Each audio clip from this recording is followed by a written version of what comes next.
Estamos nas ruínas de Fordlândia.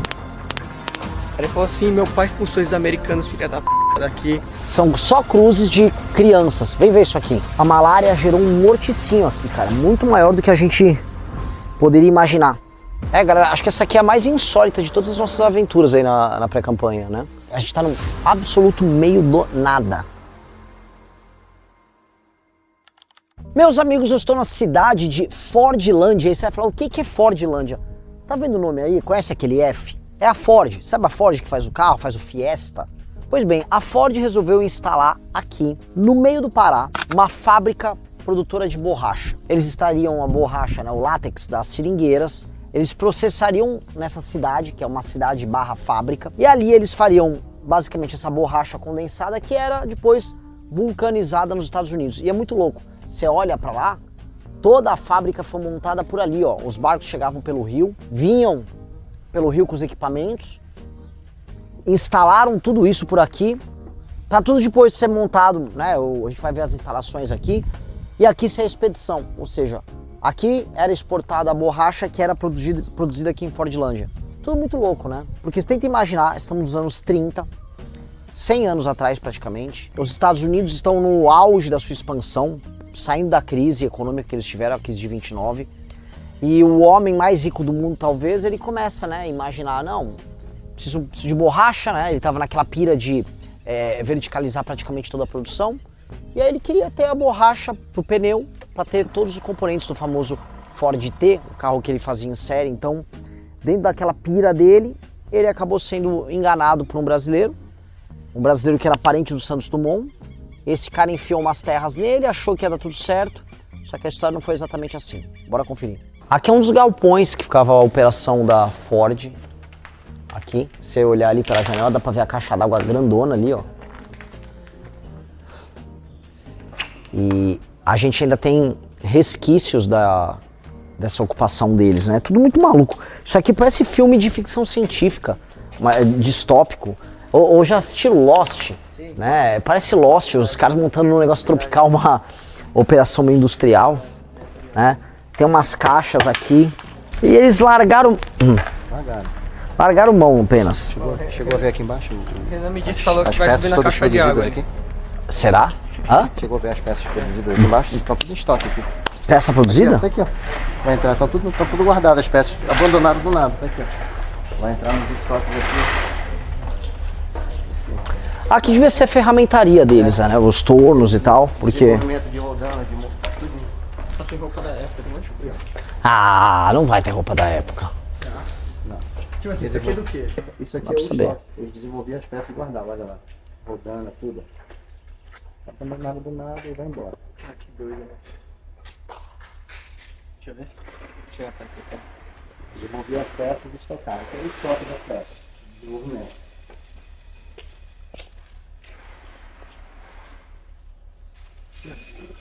Esse aqui ainda está do tempo que eu vim 10 anos atrás. Esse aqui é o material que foi produzido para venda. Aí eles abandonaram do nada. Isso aqui. Tudo isso aqui é material que foi produzido para envio. Tudo isso aqui. O quê? Material, peça de carro aqui. Isso aqui está nessas sacas. Tudo foi produzido. Escapamento aí. Não, é impossível, porque aqui era borracha. Não, os caras produziam peças aqui também. Tinha maquinário para produzir. Sério? É, tudinho. Isso aqui é muito maluco, cara. Galpão da fábrica da Ford no meio da puta que pariu. Por exemplo, ó. Realmente, é maquinário de época, tudo dos Estados Unidos. Aqui, ó, isso aqui é um torno. Aí tem fresa, tem retífica. Mantiveram essa bagaça toda aí. Ó, Made in USA. O Riso tá de maneira absolutamente autista, brincando aqui com... A gente tá tentando esmagar alguma coisa. Esmague.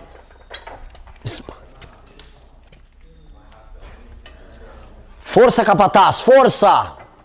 Ô, senhor.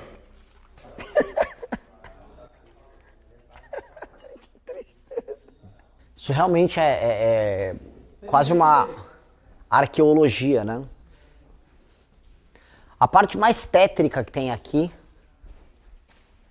é esse caixão de metal. Claramente um caixão americano, caixãozão reforçados. Nossa, caixãozinho é tudo pobre no Brasil. Será que o Henry Ford morreu aí? Ó. Caixãozão metálico mesmo. Não sei qual era a deles.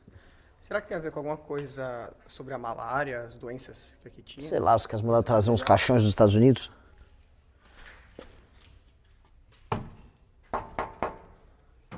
Porque realmente, cara, um caixão, vou te falar, isso aqui foi estampado, cara. Uma fábrica de caixão, claramente não aqui no Brasil. Que loucura. Ó, galera, pra vocês verem assim, né, o negócio tá abandonado há quase um século. Isso aqui é a casca da seringa, tá? Onde basicamente se extraía o látex ali, certo? E aí eles traziam aqui pra cima, não sei pra qual motivo, que devia ser um estoque, não sei. E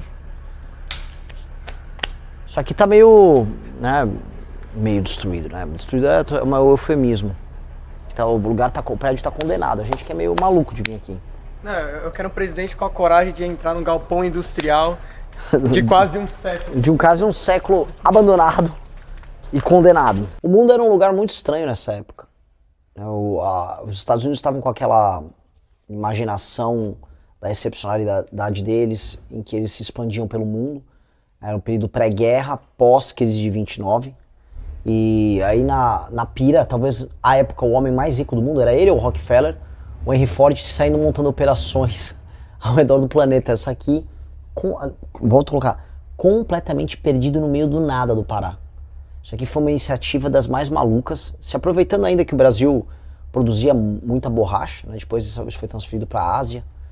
O Brasil, né, houve o fungo, e a gente nunca conseguiu repetir a produtividade que a Ásia tem, mas, né, eles tentaram aqui, cara. Isso é uma das experiências mais malucas, mas mostra também muito assim, como a cultura deles veio pra cá e ela não sobreviveu. A coisa mais maluca é a cultura capitalista não conseguiu derrotar o primitivismo dos habitantes locais. Essa aqui é um típico exemplar das casas dos americanos. Fordlândia era dividida em 3 bairros. Um bairro para os operários, para a equipe que trabalhava com a coleta de seringa e manejava nos galpões, para os engenheiros, esses brasileiros, que tinham algumas casas melhores, e aqui para os americanos. Os americanos tinham encanamento de água completo, elas eram maiores, elas eram mais arejadas, elas eram feitas de acordo com o jeito americano de se viver. Uma dessas casas, é que infelizmente a gente não consegue mostrar direito para vocês, mas uma dessas casas tinha até piscina. Ali dá para ver no fundo, tem uma piscina, tinha balanço, assim, eram casas agradáveis para que os administradores que ficaram aqui pelo menos coisa de 10 a 15 anos, eles tivessem um estilo de vida decente, tá? Só que a vida começou a ficar tensa. A relação entre eles e os brasileiros começou a ficar não funcional e a necessidade de aumentar a produção, coisa que não estava acontecendo aqui, começou a ser afetada pelas oportunidades de extração de látex na Ásia. Tailândia, dentre outras nações, elas acabaram roubando a produção brasileira de látex, né? Os ingleses levaram isso para lá e o látex começou a ser feito em outros lugares. Aqui, infelizmente, a praga, havia um fungo que atingia as nossas seringueiras, ele afetou a produção e isso somado a essa crise cultural, a treta entre os americanos e os ribeirinhos, entre os paraenses, a gente começou a ver a derrocada. Mas é muito maluco para imaginar, né, século XX, americanos se instalando aqui, né, é no meio do Pará, no meio do Pará. Se é difícil para vir para cá, eu vim de Santarém de carro até aqui, demorou 5 horas com estados horríveis, imaginem eles naquela época, deslocamento de barco com água, picada no meio da floresta, teve que fazer acordos junto com o governo brasileiro, foi uma loucura muito grande. Mas isso tem a ver, isso traz alguns sinais que eu acho que são bem interessantes da gente colocar, de como é o desenvolvimento econômico, como funciona o próprio capitalismo, né? E como esses choques culturais, infelizmente, eles vão acontecer e eles podem não necessariamente ser benéficos para ambas as partes. A Ford, né, assim como outras empresas industriais americanas, se instalou no Brasil, só que ela se instalou no Centro-Sul, em São Paulo, um lugar mais metropolitano em que as pessoas já estavam adequadas a uma cultura de trabalho diferente. Aqui não. Só para dar um exemplo, aqui eles instituíram um regime de trabalho das 9 da manhã às 17 horas. Os moradores locais não queriam, eles gostavam de trabalhar quando estava mais escuro, gostavam de extrair o látex em outros horários, que não queriam trabalhar no período mais quente. Então, todas essas tensões foram minando as relações entre eles e impedindo que a coisa funcionasse. O problema é que isso foi dando treta, né? Foi dando treta a ponto de... teve algum momento, um dos momentos de tensão, que eu acho que eles chamavam de panelada, os americanos fugirem. Tiveram que fugir pro mato, ali pra floresta, para não ser pego na porrada pelos locais. O Ford ele tentou se adaptar e ser generoso com a cultura local. Né? Eles eram os famosos nos Estados Unidos WASPs, né? White, Anglo-Saxon and Protestant, ou seja, branco, anglo-saxônico e protestante. Ele ergueu uma igreja católica aqui, a população local sempre foi católica, aqui é um convento para freiras católicas. Então ele fez uma espécie de um mix cultural, em que a cultura de trabalho e alimentar era americana, mas respeitando valores religiosos aqui da população. O que acontecia nesse sentido é que a população não conseguia se adaptar, por várias razões. Você imagina você pegar uma população, uma parte dela ribeirinha, outra parte que vivia, vamos dizer, de extração da floresta, completamente alheia a um capitalismo industrial do século XXI. Aí você coloca eles num regime de trabalho do século XXI. Essas pessoas não se adaptaram. E não é que as pessoas oriundas, vamos dizer, de modos de vida mais primitivos não conseguem se adaptar. Conseguem, as daqui não se adaptaram. E eu acho uma pena, Coisas que ele trouxe, tá, que ele tinha nas empresas dele nos Estados Unidos. Uma ideia muito clara de proibição da bebida é trazer a cultura da lei seca que havia no começo do século XX muito puritano ali nos Estados Unidos. Tinha uma coisa que era um trend também em parte da elite americana, que é evitar certos alimentos que, vamos dizer, davam aso ali a um comportamento mais luxurioso, mais sexual. Então até o Kellogg's tinha isso, vamos comer grãos, vamos comer aveia, vamos comer milho, e isso vai fazer com que você segure seus instintos. Então ele tinha um tipo de alimentação mais ao padrão norte-americano. Também proibiu festas e prostituição nos arredores.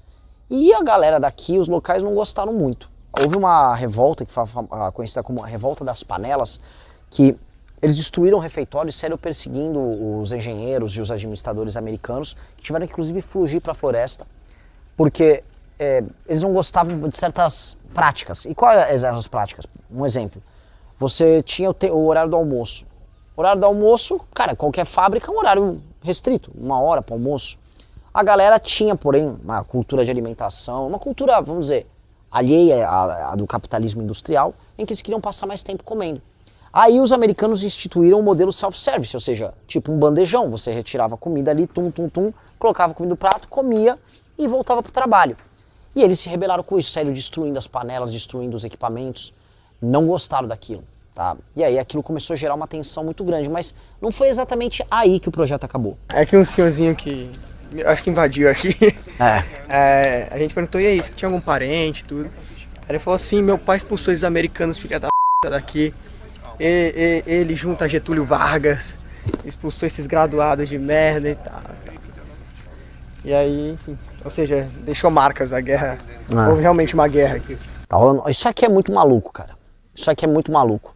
Só para vocês que estão assistindo entenderem, né, aqui era o cemitério que foi feito à época, claramente teve um surto de malária. E por quê?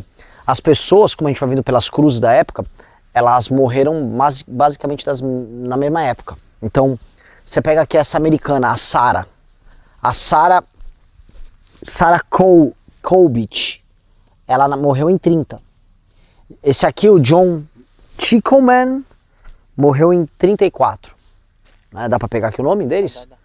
Só que eles faziam cruzes para todo mundo, né? Então,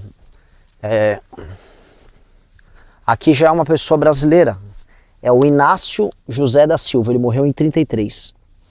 E para ter a necessidade de construir um cemitério para as pessoas que estavam aqui, tá? E ter uma área tão grande, dá para perceber que o problema era enorme.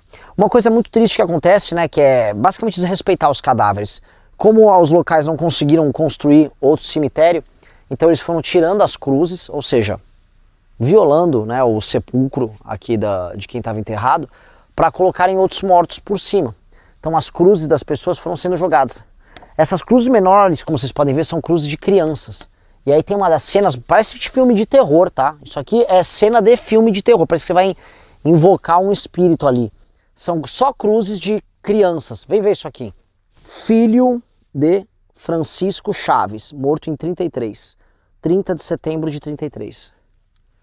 Muito louco. 55 anos, exatos 55 anos antes do meu irmão nascer, que ele nasceu em 88, no dia 30 de setembro.